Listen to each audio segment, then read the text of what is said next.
ವಿರಾಮದ ಬಳಿಕ ಮತ್ತೆ ಸ್ವಾಗತ. ಸಿಎಂ ಸಿದ್ದರಾಮಯ್ಯ ಅವರ ಕುರ್ಚಿಗೆ ಈಗ ಕಂಟಕ ಎದುರಾಗಿದೆ. ಸಿಎಂ ಸಿದ್ದರಾಮಯ್ಯ ಅವರ ಸಿಎಂ ಕುರ್ಚಿ ಅಲುಗಾಡ್ತಾ ಇದೆ. ರಾಜೀನಾಮೆ ಕೊಡಬೇಕು ಅನ್ನೋದು ಪ್ರತಿಪಕ್ಷ ಬಿಜೆಪಿ ಮತ್ತೆ ಜೆಡಿಎಸ್ನ ಆಗ್ರಹ ಆಗಿದೆ. ಸಿದ್ದರಾಮಯ್ಯನವರು ಮೂಢ ಸಂಕಷ್ಟದಲ್ಲಿ ಸಿಲುಕಿದ ನಂತರ ಒಂದಾದ ಮೇಲೆ ಒಂದು ಅವರಿಗೆ ಸಂಕಷ್ಟಗಳು ಎದುರಾಗ್ತಾ ಇದ್ದಾವೆ. ಏನಾಗುತ್ತೆ? ಸಿದ್ದರಾಮಯ್ಯನವರು ಕಾನೂನು ಹೋರಾಟವನ್ನು ಹೇಗೆ ಮಾಡ್ತಾರೆ, ಏನಾಗಬಹುದು ಮುಂದೆ, ಇದೆಲ್ಲದರ ಕುರಿತಾಗಿ ಒಂದು ವರದಿ ಇದೆ, ನೋಡೋಣ ಬನ್ನಿ.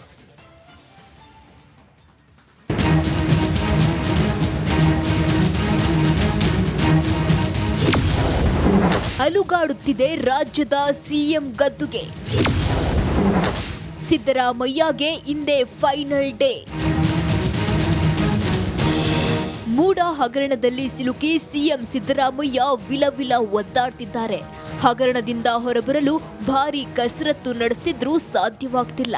ಈ ನಡುವೆ ಇಂದು ಕೋರ್ಟ್ನಲ್ಲಿ ಪ್ರಾಸಿಕ್ಯೂಷನ್ ಕುರಿತ ಫೈನಲ್ ರಿಪೋರ್ಟ್ ಬರಲಿದ್ದು ಸಿದ್ದರಾಮಯ್ಯಗೆ ಕ್ಷಣ ಕ್ಷಣಕ್ಕೂ ಟೆನ್ಷನ್ ಹೆಚ್ಚಾಗಿದೆ. ಹೈಕೋರ್ಟ್ನಲ್ಲಿ ಇಂದು ಸಿಎಂ ಭವಿಷ್ಯ ನಿರ್ಧಾರವಾಗಲಿದೆ. ಇಂದು ಮಧ್ಯಾಹ್ನ 12 ಗಂಟೆ ಸುಮಾರಿಗೆ ಕೋರ್ಟ್ನಿಂದ ತೀರ್ಪು ಪ್ರಕಟವಾಗಲಿದೆ. ಹೀಗಾಗಿ ಎಲ್ಲರ ಚಿತ್ತ ಇದೀಗ ಕೋರ್ಟ್ನತ್ತ ನೆಟ್ಟಿದ್ದು ಭಾರೀ ಕುತೂಹಲ ಸೃಷ್ಟಿಸಿದೆ. ನಮ್ಮ ಪರ ತೀರ್ಪು ಬರಲಿದೆ. ಇನ್ನು ತೀರ್ಪು ನಮ್ಮ ಪರ ಬರುತ್ತದೆ. ಪ್ರಾಸಿಕ್ಯೂಷನ್ ಚಾಲೆಂಜ್ ಮಾಡಿದ್ದೇ ತಪ್ಪು. ಪ್ರಾಸಿಕ್ಯೂಷನ್ ಅನುಮತಿ ನಿರಾಕರಿಸಿದ್ರೆ ಸುಪ್ರೀಂಗೆ ಹೋಗ್ತೇನೆ ಅಂತ ದೂರುದಾರ ಟಿಜೆ ಅಬ್ರಹಂ ರಿಪಬ್ಲಿಕ್ ಕನ್ನಡಕ್ಕೆ ಹೇಳಿದ್ದಾರೆ. ನನಗೆ ಅನ್ಸೋದು ತೀರ್ಪು ನಮ್ಮ ಪರ ಬರುತ್ತೆ ಅಂತ.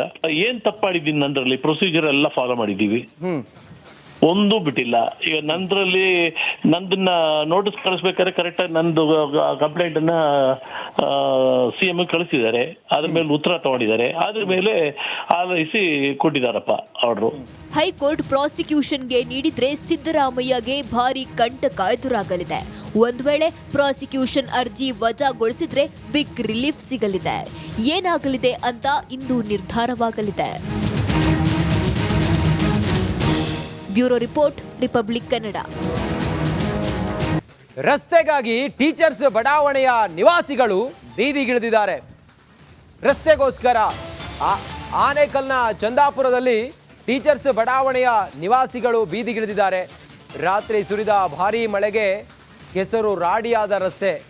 ಟೀಚರ್ಸ್ ಬಡಾವಣೆಯ ಸಾವಿರಾರು ಜನರು ಪ್ರತಿಭಟನೆ ಮಾಡಿದ್ದಾರೆ. ಪುರಸಭಾ ಸದಸ್ಯರು ಸ್ಥಳೀಯರ ನಡುವೆ ಮಾತಿನ ಚಕಮಕಿಯಾಗಿದೆ.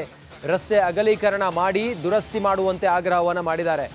ಪುರಸಭಾ ಸದಸ್ಯರು ಸ್ಥಳೀಯರ ನಡುವೆ ಮಾತಿನ ಚಕಮಕಿಯೂ ಕೂಡ ಆಗಿದೆ. ಟೀಚರ್ಸ್ ಬಡಾವಣೆಯ ನಿವಾಸಿಗಳು ಪ್ರತಿಭಟನೆ ಮಾಡಿದ್ದಾರೆ. ರಸ್ತೆಗಾಗಿ ಬೀದಿಗಿಳಿದಿದ್ದಾರೆ ಟೀಚರ್ಸ್ ಬಡಾವಣೆಯ ನಿವಾಸಿಗಳು. ಆನೇಕಲ್ ತಾಲೂಕಿನ ಚಂದಾಪುರದ ಟೀಚರ್ಸ್ ಬಡಾವಣೆಯ ನಿವಾಸಿಗಳು ರಾತ್ರಿ ಸುರಿದ ಭಾರೀ ಮಳೆಗೆ ಕೆಸರು ರಾಡಿಯಂತಾದ ರಸ್ತೆಯನ್ನು ದುರಸ್ತಿಗೊಳಿಸಬೇಕು ಅಂತ ಹೇಳಿ ಪ್ರತಿಭಟನೆ ಮಾಡಿದ್ದಾರೆ.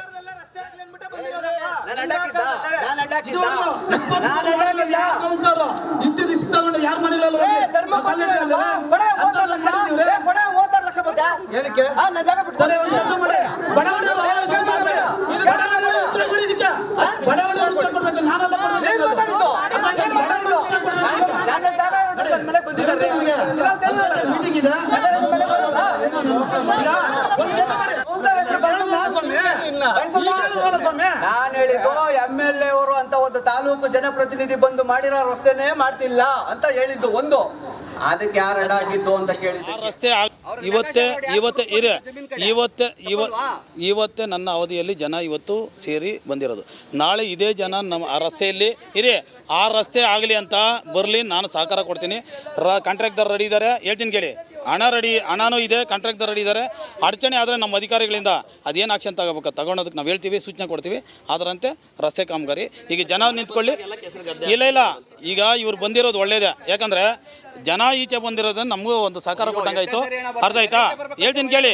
ಸಹಕಾರ ಆಗಿದೆ. ರೊಚ್ಚಿಗೆದ್ದು ಇವತ್ತು ಪ್ರತಿಭಟನೆಯನ್ನು ನಡೆಸಿರುವಂಥದ್ದು ದೃಶ್ಯದಲ್ಲಿ ನೋಡ್ತಾ ಇರುವಂಥದ್ದು. ಇದೇ ಒಂದು ರಸ್ತೆಯನ್ನು ದುರಸ್ತಿ ಮಾಡಬೇಕಂತೇಳಿ ಏನು ಹಲವು ವರ್ಷಗಳಿಂದ ಪ್ರತಿಭಟನೆಯನ್ನು ನಿರಂತರವಾಗಿ ನಡೀತಾ ಇತ್ತು. ಈ ಹಿನ್ನೆಲೆಯಲ್ಲಿ ಇವತ್ತು ನೋಡ್ತಾ ಇರುವಂಥ ದೃಶ್ಯದಲ್ಲಿ ಈ ಒಂದು ರಸ್ತೆಯ ಪರಿಸ್ಥಿತಿ ಹೇಗಿದೆ ಅಂತ ಹೇಳಿದ್ರೆ, ಒಳಗಡೆ ಹೋಗಬೇಕು ಅಂತ ಹೇಳಿದ್ರೆ ಯಾವುದೇ ಒಂದು ಬೀದಿ ದೀಪ ಇರೋದಿಲ್ಲ. ಸಾಯಂಕಾಲ ಆದರೆ ಈ ಒಂದು ರಸ್ತೆಯಲ್ಲಿ ಊರಿಗೆ ಹೋಗೋರೆಲ್ಲರೂ ಕೂಡ ಪರದಾಡಬೇಕಾದ ಒಂದಷ್ಟು ಪರಿಸ್ಥಿತಿ ಇರುವಂಥದ್ದು. ಈ ಒಂದು ರಸ್ತೆಯಲ್ಲಿ ಸುಮಾರು ನೋಡ್ತಾ ಇರುವಂಥದ್ದು ನೀವು ಸಾಕಷ್ಟು ದೂರಗಳವರೆಗೆ ಏನು ಪರಿಸ್ಥಿತಿ ಹೇಗಿದೆ ಅಂತ ಹೇಳಿದ್ರೆ, ರಸ್ತೆ ಸಂಪೂರ್ಣವಾಗಿ ಹಳ್ಳ ಗುಂಡಿಯಾಗಿದ್ದು ಅಲ್ಲಿ ಬರ್ತಾ ಇರುವ ದ್ವಿಚಕ್ರ ವಾಹನವನ್ನು ನೋಡಿದ್ರೆ ಗೊತ್ತಾಗುತ್ತೆ ಈ ಒಂದು ರಸ್ತೆಯ ಪರಿಸ್ಥಿತಿ ಹೇಗಿದೆ ಅಂತೇಳಿ. ಸಾಕಷ್ಟು ವರ್ಷಗಳಿಂದ ಇದೇ ಪರಿಸ್ಥಿತಿ ಇದ್ರೂ ಸಹ ಇಲ್ಲಿ ಸಂಬಂಧಪಟ್ಟ ಅಧಿಕಾರಿಗಳಾಗಲಿ ಯಾರೂ ಕೂಡ ಇದನ್ನು ದುರಸ್ತಿಪಡಿಸುವ ಒಂದು ನಿಟ್ಟಿಗೆ ಹೋಗಿಲ್ಲ. ಈ ನಿಟ್ಟಿನಲ್ಲಿ ಪ್ರತಿದಿನವೂ ಕೂಡ ರಸ್ತೆಯಲ್ಲಿ ಪರದಾಡುವ ಪರಿಸ್ಥಿತಿ ಇರುವ ಹಿನ್ನೆಲೆಯಲ್ಲಿ ಸಾರ್ವಜನಿಕರು ಇವತ್ತು ಎಲ್ಲರೂ ಕೂಡ ರೊಚ್ಚಿಗೆದ್ದು ಈ ಒಂದು ರಸ್ತೆಯನ್ನು ದುರಸ್ತಿ ಮಾಡಲೇಬೇಕು ಅಂತೇಳಿ ಆಗ್ರಹಿಸಿ ಸ್ಥಳಕ್ಕೆ ಪುರಸಭಾ ಸದಸ್ಯರು ಬರೋವರೆಗೂ ಕೂಡ ಪ್ರತಿಭಟನೆಯನ್ನು ಹಿಂಪಡಲಿಲ್ಲ. ಬಳಿಕ ಸ್ಥಳಕ್ಕೆ ಪುರಸಭಾ ಸದಸ್ಯರು ಬಂದವರು ಕೂಡ ಸರಿಯಾದ ರೀತಿಯಲ್ಲಿ ಒಂದಷ್ಟು ಏನು ಮಾಹಿತಿಯನ್ನು ಕೊಡದೆ ಇಲ್ಲಿಂದ ವಾಪಸ್ ಹೋಗಿರೋದ್ರಿಂದ ಇನ್ನಷ್ಟು ರೊಚ್ಚಿಗೆದ್ದು ಈ ಒಂದು ರಸ್ತೆಯ ಕೊನೆ ದಾರಿಯಲ್ಲಿ ಈಗ ಏನು ಬೆಳಗ್ಗೆಯಿಂದ ಇದೆ ರಸ್ತೆ ತುಂಬ ಪ್ರತಿಭಟನೆಯನ್ನು ಮಾಡ್ಕೊಂಡು ಹೋಗ್ತಾ ಇದ್ರು.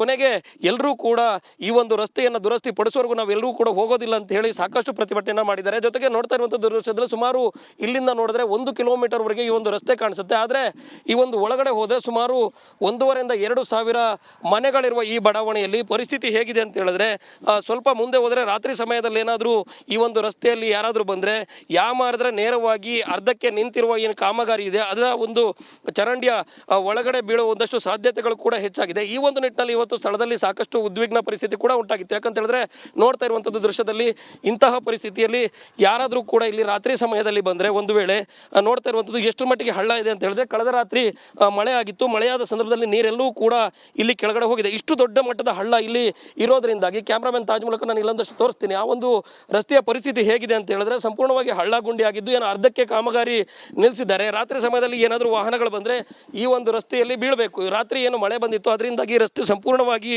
ಏನು ಚರಂಡಿಯ ಆ ಒಂದು ಅಕ್ಕಪಕ್ಕದಲ್ಲಿ ನೀರು ಹೋಗೋದಕ್ಕೆ ಏನು ಜಾಗ ಇಲ್ಲದೆ ಸಂಪೂರ್ಣವಾಗಿ ಈ ಒಂದು ರಸ್ತೆಯಲ್ಲಿ ಏನು ಕೆಸರು ರಾಡಿಯಾಗಿ ಹೋಗಿದ್ದು ಸಾರ್ವಜನಿಕರು ಇದರಿಂದ ರೊಚ್ಚಿಗೆದ್ದು ಇವತ್ತು ಟೀಚರ್ಸ್ ಬಡಾವಣೆಯ ನಿವಾಸಿಗಳೆಲ್ಲರೂ ಸೇರಿ ಈ ಒಂದು ಪ್ರತಿಭಟನೆಯನ್ನು ನಡೆಸಿದ್ರು. ಪ್ರತಿಭಟನೆ ನಡೆಸಿ ರಸ್ತೆಯನ್ನು ಕೂಡಲೇ ಮಾಡದೆ ಹೋದರೆ ಮುಂದಿನ ದಿನಗಳಲ್ಲಿ ರಸ್ತೆಯಲ್ಲೇ ಕುಳಿತು ನಾವು ಇನ್ನೂ ಕೂಡ ಈಗ ದೇಶದ ಪ್ರಮುಖ ಟಾಪ್ 5 ಸುದ್ದಿಗಳನ್ನು ಒಂದೊಂದಾಗಿ ನೋಡ್ತಾ ಹೋಗೋಣ ಬನ್ನಿ. ಒಂದಷ್ಟು ಚರ್ಚೆಗಳು ಕೂಡ ನಡೆಯುವಂತಹ ಸಾಧ್ಯತೆಗಳು ಕೂಡ ಇದೆ. ಇದಾದ ನಂತರ ಅವರು ನಾವು ಚಾಮುಂಡಿ ಬೆಟ್ಟಕ್ಕೆ ತೆರಳುತ್ತೇವೆ ಅನ್ನುವಂಥ ಮಾತುಗಳನ್ನ ಕೂಡ ಇಲ್ಲಿನ ಏನೋ ಆಚರಣಾ ಸಮಿತಿ ಸದಸ್ಯರುಗಳು ಹೇಳ್ತಾ ಇದ್ದಾರೆ.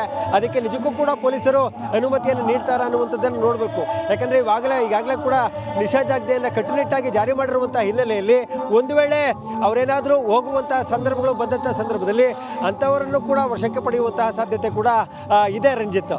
ಓಕೆ ಮಹದೇವಸ್ವಾಮಿ, ಥ್ಯಾಂಕ್ ಯು ತಮ್ಮೆಲ್ಲ ಮಾಹಿತಿಗಾಗಿ. ಮಹಿಷ ದಸರಾ ದಂಗಲ್ಲ ಮೈಸೂರಿನಲ್ಲಿ ನಡೀತಾ ಇದೆ. ಇವತ್ತು ಮಹಿಷ ಮಂಡಲೋತ್ಸವವನ್ನು ಆಚರಿಸೋದಕ್ಕೆ ಮಹಿಷ ಮಂಡಲೋತ್ಸವದ ಆಯೋಜನಾ ಸಮಿತಿ ಹೊರಟಿದೆ. ವೇದಿಕೆ ಕಾರ್ಯಕ್ರಮಕ್ಕೆ ಮಾತ್ರ ಅವಕಾಶ ಕೊಟ್ಟಿರೋದು. ಆದರೆ ಮಹಿಷಾಸುರನ ಪುತ್ಥಳಿಗೆ ಅಥವಾ ಪ್ರತಿಮೆಗೆ ಮಾಲಾರ್ಪಣೆ ಮಾಡಬೇಕು ಅಂತ ಹೇಳಿದ್ದಾರೆ. ಅದಕ್ಕೆ ಅವಕಾಶ ಇಲ್ಲ ಅಂತ ಹೇಳಿದ್ದಾರೆ. 144 ಸೆಕ್ಷನ್ ಕೂಡ ಜಾರಿಯಲ್ಲಿದೆ. ರಾಕ್ಷಸತ್ವಕ್ಕೂ ಒಂದು ಕೊನೆ ಇರುತ್ತೆ. ದುಷ್ಟ ಶಕ್ತಿಗಳ ದಮನಕ್ಕೆ ನವರಾತ್ರಿಯ ಆಚರಣೆ. ಚಿಕ್ಕಮಗಳೂರಿನಲ್ಲಿ MLC ಸಿಟಿ ರವಿ ಹೇಳಿದ್ದಾರೆ ಈ ಮಾತನ್ನ. ಹಿಂದೆ ರಾಕ್ಷಸರಿಂದ ತಮಗಿದ್ದ ವರ ದುರುಪಯೋಗ, ನಿಮ್ಮ ಪಕ್ಷದ ಅಧಿಕಾರಕ್ಕೂ ಒಂದು ಅಂತ್ಯ ಇರುತ್ತೆ ಅಂತ ಹೇಳಿ ಸಿಟಿ ರವಿ ಹೇಳಿದ್ದಾರೆ. ರಾಕ್ಷಸರಿಗೆ ಅಂತ್ಯ ಆಯ್ತು, ನಿಮ್ಮ ಪಕ್ಷಕ್ಕೆ ಅಂತ್ಯ ಇರಲ್ವಾ ಅಂತ ಹೇಳಿ ಪ್ರಶ್ನೆ ಕೇಳಿದ್ದಾರೆ. ರಾಕ್ಷಸತ್ವಕ್ಕೂ ಒಂದು ಕೊನೆ ಇರುತ್ತೆ, ಕ್ರೂರತ್ವಕ್ಕೂ ಕೊನೆ ಇರುತ್ತೆ. ದುಷ್ಟಶಕ್ತಿಗಳ ದಮನಕ್ಕೆ ನವರಾತ್ರಿ ಆಚರಣೆ. ಚಿಕ್ಕಮಗಳೂರಿನಲ್ಲಿ ಹಿಂಗಂತೇಳಿ ಹೇಳಿದ್ದು ಸಿಟಿ ರವಿ. ಏನು ವಿಚಾರಕ್ಕೋಸ್ಕರ ಹಿಂಗೆ ಹೇಳಿದ್ರು ಇದೆಲ್ಲವೂ ಕೂಡ ಅವರೇ ಸ್ಪಷ್ಟಪಡಿಸಬೇಕು. ಚಿಕ್ಕಮಗಳೂರಿನಲ್ಲಿ ಸಿಟಿ ರವಿ ಹಿಂಗಂತ ಹೇಳಿದ್ದಾರೆ.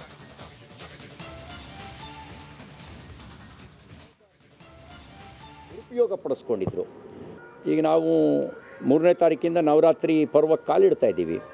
ನವರಾತ್ರಿಯೇ ದುಷ್ಟಶಕ್ತಿಗಳ ದಮನ ಮಾಡೋದು, ಶಿಷ್ಟ ಶಕ್ತಿಗಳಿಗೆ ರಕ್ಷಣೆ ಕೊಡ್ತಕ್ಕಂಥದ್ದು ನವರಾತ್ರಿಯ ಉದ್ದೇಶನೇ.